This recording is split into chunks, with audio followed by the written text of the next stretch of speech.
Our exit strategy, the bilateral security agreement, certainly our exit from Iraq was not optimal, as President Obama would say about other things. Is the same mistake going to be repeated in Afghanistan, along with legal immunity for our U.S. forces in Afghanistan? Another controversial point between Karzai and the United States has been the issue of prison transfers from U.S.-run detention center near Bagram to Afghan custody. There have been several delays, with the last one coming while Secretary Hagel was just in Afghanistan. Why is Karzai so adamant that these transfers happen immediately? Why has this been such a difficult issue to resolve? With all of the corruption problems surrounding the Afghan government, can the U.S. trust that government to properly secure those prisoners in a manner consistent with our standards? And why is Karzai willing to undo all of the goodwill that had occurred between the U.S. and his government over this issue? What is the symbolism or the significance of Bagram for Karzai?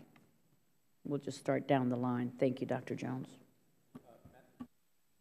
Madam Chair, this is a very important issue. I would, in working with several Afghan ministers along these lines, I would note that the Afghan government more broadly has been more amenable to working through these issues than some of the public statements from the President would indicate. On issues like prison transfers, I would add other things like night raids and the use of special operations in villages. The public statements have ended up being slightly different from the negotiating strategy of the government in private.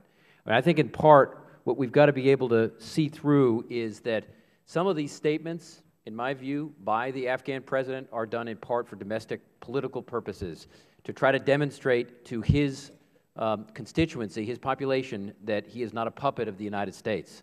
So I think we have to take some of his comments into domestic politics, into a domestic politics context. So what does that mean? I think most of these issues, including the Bagram prison transfers, we will be able to negotiate. I think we do have to be careful that we do not hand over prisoners, as we've seen with individuals like Mullah Zakir, who is the second or third commander in the leading military commander of the Taliban, that they release. So I think we can hold fast on several issues, but I found them in practice more amenable than some of their than their leaders. Thank you so much. Dr. Kagan. Thank you. To expand on Dr. Jones's point, President Karzai is facing an Afghan electorate, even if he himself is not running for president in 2014. Certainly he wants to ensure a smooth succession between him and someone who also represents the same ideas of Afghan Pashtun unity that he would like to represent and symbolize. To do so, he is going to play to some of his Afghan audiences by reinforcing his commitment to his own sovereignty, something, frankly, that he has emphasized quite a lot in public rhetoric and also in private rhetoric over a number of years when it comes to legal immunities, detainee transfers, special operations forces privileges, and so on and so forth.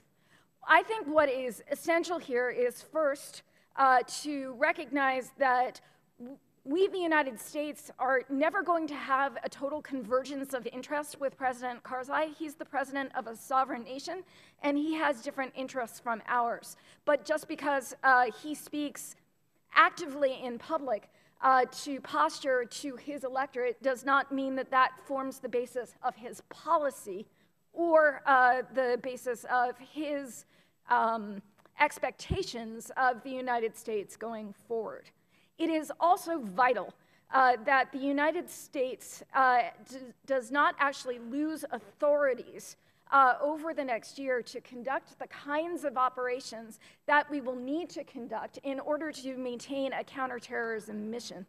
And insofar as President Karzai is bargaining to take away some of these authorities, it is okay for us to push back and to push back hard in order to make sure that we secure our national interests in Afghanistan. And in the interest of time, I'm going to cut you gentlemen off and give time to Mr. Deutsch. We're in recess, but we expect that we'll have votes in just a little while.